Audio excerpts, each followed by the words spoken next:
Hey everybody, what's going on? It's Will. So we have another issue, Ultimates number 6, with our regular writer Al Ewing, and we actually have a guest artist in the form of Christian Ward. So let's get right to it.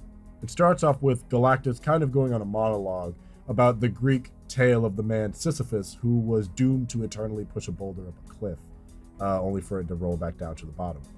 Immediately from there, it cuts to him bringing the Ultimates back as our last issue ended, back to our world as they kind of try to figure out how to get back to Earth without, dying in space. So they kind of get Alpha Flight to come to help.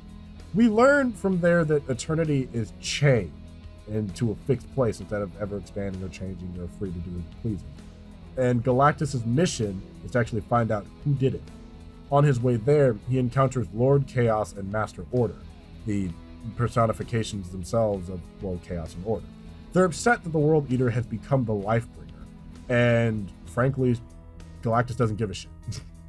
He physically gets them out of the way and steps towards a giant door to encounter a being so powerful he could destroy Galactus in basically a fleeting moment, just to think of a blink so fast that he couldn't even process it. Its own Reese, the Molecule Man. To converse kind of on what various topics from kind of what Molecule Man's been up to since the end of Secret Wars, all to a kind of philosophy as to why specifically eternity would be bound, and the place of the new Omniverse in relation to this reality. There's a lot of conversation, it's very dialogue. So that's kind of the whole story. Pros to this issue, the art has a very distinct, colorful, and very wavy style, almost like a fluid cartoon, but it's not bad.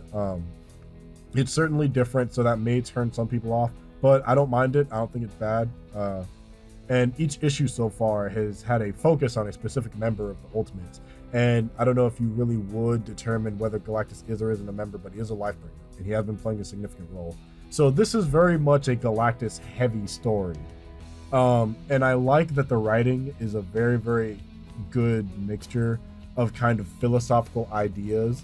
And it's a very philosophical way of writing, and it mixes physical actions with metaphorical ideas, like Galactus physically fighting the embodiments of chaos and order. I really think that was cool. Cons, if you don't like really philosophy, or you wanted something very strictly focused on the Ultimates, this may not be the issue for you. However, it may not focus on the main team that we know. It does introduce more of the overarching plot that's related to the characters. They haven't fully gotten back to the part of Thanos yet from the last issue, but it does kind of bring up the idea of why is Eternity here in the role that he's probably going to play down the line. So overall, I gave it an 8.5 out of 10. I recommend it. Go check it out. So don't forget to like, comment, and subscribe to Hybrid Network. So I will talk to you guys later. Peace.